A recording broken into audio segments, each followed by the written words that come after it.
అది ఆది కాండము 1వ అధ్యాయము 20వ వచనం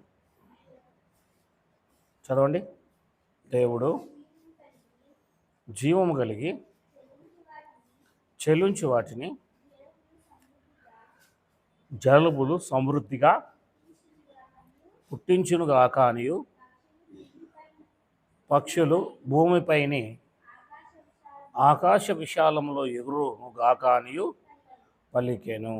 దేవుడు జలములలో వాటి వాటి జాతి ప్రకారము జలములు సమృద్ధిగా పుట్టించిన మహామత్స్యములను జీవము కలిగి చెల్లించు వాటన్నిటినీ దాని దాని జాతి ప్రకారము రెక్కలు గల ప్రతి పక్షిని సృజించెను.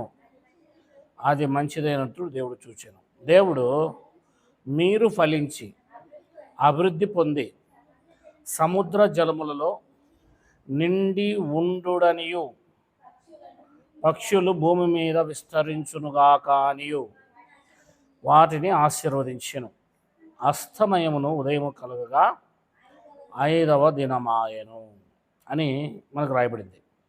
ఇక్కడ 5వ దినం. ఇది ఎన్నవ దినము? ఈ 5వ దినమున మోషే గారికి దేవుడు చూపిస్తున్నాడు. ఏం చూపిస్తున్నాడు ఇప్పుడు? మొట్టమొదటిగా ఈ 4 దినాలు జీవము కలిగి చలించేవి పుట్టలేదు. చెట్టు ఒక దగ్గరే ఉంటుంది, కానీ జీవము కలిగి చలించేవి అవి ఒక దగ్గర ఉండవు, ఎగురుతూ ఉంటాయి, అనేక చోట్లకి వెళ్తూ ఉంటాయి. జీవము కలిగి అవి చలించేవి.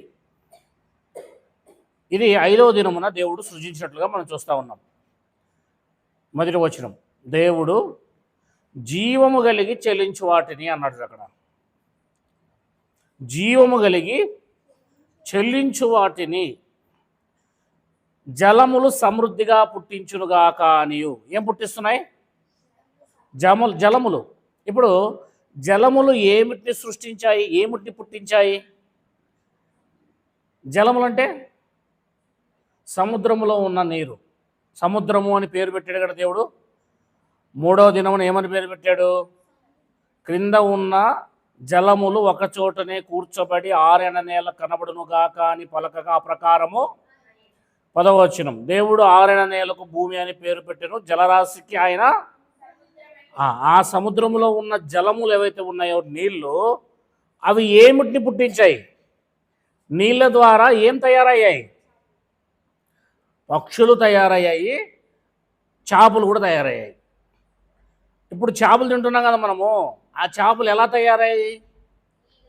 నీళ్ళే చేప రూపంలో తయారైంది. ఏం రూపంలో తయారైంది? నీళ్ళే పక్షిలా తయారైంది. ఆ నీళ్ళే పక్షిలా. ఆ నీళ్ళు చూస్తుండగా కొంచెం వాటరు పక్షి రూపంలో తయారైపోయి గాల్లో ఎగిరిపోతూ ఉంది. కొంచెం వాటరు చేపలా తయారైపోయి నీళ్ళల్లో తేలుతూ ఉంది. నీళ్ళే రూపాన్ని మార్చుకున్నాయి. నేను చెప్పింది అర్థమైందా? నీళ్ళే ఎలా మార్చుకున్నాయి? రూపాన్ని మార్చుకుని పక్షి అయ్యాయి, ఆకాశంలో ఎగిరాయి. నీళ్ళే రూపాన్ని మార్చుకొని సముద్రంలో జీవించే జీవరాశులు ఏవైతే ఉన్నాయో అవన్నీ నీళ్ళ ద్వారా పుట్టాయి. సముద్రంలో జీవించే జీవరాశులన్నీ నీళ్ళల్లోనే పుట్టాయి కనుక ఆ నీళ్ళల్లోనే ఉండిపోతున్నాయి. అవి పక్షులు నీళ్ళల్లోనూ ఉంటాయి, భూమి మీద కూడా ఉంటాయి. 2 చోట్ల ఉండగలుగుతాయి అవి. కనుక నీళ్ళ ద్వారా వచ్చినవేవి? ఇప్పుడు సముద్రంలో జీవించే జీవరాశులను, ఆకాశంలో ఎగిరే పక్షులు, భూమి మీద ఉన్న పక్షులు అన్నీ కూడా నీళ్ళే తయారు చేశాయి. మీరు గమనించాలి. ఇప్పుడు ఇది ఎవరికి తెలియని సైన్స్. ఎలా వచ్చాయి, ఎలా పుట్టాయంటే సైన్స్లో మీకు ఏం చెప్తారు? భూమి మీద జీవం ఎలా వచ్చిందంటే ఏం చెప్తారు? ఏకకణ జీవి నుండి బహుకణ జీవులు వచ్చాయి, అవునా? కోతి నుంచి మనిషి వచ్చాడు అని చెప్తారు. మరి కోతి ఎట్లా వచ్చిందంటే ఇంకో దాని నుంచి వచ్చింది, ఇంకోటి ఎట్లా వచ్చిందంటే ఇంకో దాని నుంచి వచ్చింది అంటారు. కానీ బైబిల్ అలా చెప్పడం లేదు. నీళ్ళే జలరాశులను పుట్టించాయి, నీళ్ళే పక్షులను పుట్టించాయి, నీళ్ళే రూపం మార్చుకొని పక్షులైపోయాయి, నీళ్ళే రూపం మార్చుకొని సముద్రంలో ఉన్న ఆ జీవరాశులుగా మారిపోయాయి.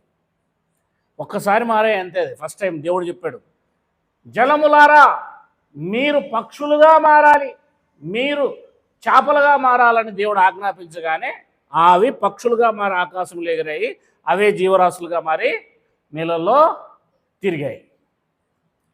ఆ నీళ్ళతో తయారైన ఒకసారి అయ్యాయి. ఆ తర్వాత అవి ఏం చేస్తూ వచ్చాయంటే, తర్వాత దేవుడు జలములలో వాటి వాటి జాతి ప్రకారము జలములు సమృద్ధిగా పుట్టించిన అన్నాడు. అక్కడ ఏం పుట్టించాయి? ఇప్పుడు జలములే పుట్టించాయి. పక్షులు ఎవరికి పుట్టాయి? ఇప్పుడు నీళ్ళకు పుట్టాయి. నీళ్ళకే పుట్టాయి పక్షులు. చేపలు ఎవరికి పుట్టాయి? నీళ్ళకే పుట్టాయి, జలములకే పుట్టాయి. జలములు పుట్టించాయి. మహామత్స్యములను జీవము కలిగి చలించు వాటన్నిటినీ దాని జాతి ప్రకారము రెక్కల గల ప్రతి పక్షిని సృజించెను. నీళ్ళు ఏం సృజించాయి? పక్షులను సృజించాయి, మత్స్యములను సృజించాయి అంటే కలిగాయి. అది మంచిదైన దేవుడు చూచెను. దేవుడు మీరు ఫలించి అభివృద్ధి పొంది సముద్ర జలంలో నిండి ఉండుడనియు దేనికి చెప్పాడు? సముద్రంలో ఉన్న వాటికి చెప్పాడు. పక్షులకైతే భూమి మీద విస్తరించునుగాక అనియు పక్షులను ఆశీర్వదించాడు. జీవజలములు జలరాశిలో ఉన్న వాటిని కూడా ఆశీర్వదించాడు. అస్తమయమును ఉదయం కలగ్గా 5వ దినమాయెను అని రాయబడింది. 5వ దినమున చేసిన సృష్టిలో జీవరాశులు చలించు వాటిని దేవుడు చేశాడు. 5వ దినమున ఇది జరిగినట్లుగా, లేదా 5వ దినమున మోషేకు దేవుడు చూపించినట్లుగా మనకు కనిపిస్తుంది. వింటున్నారా?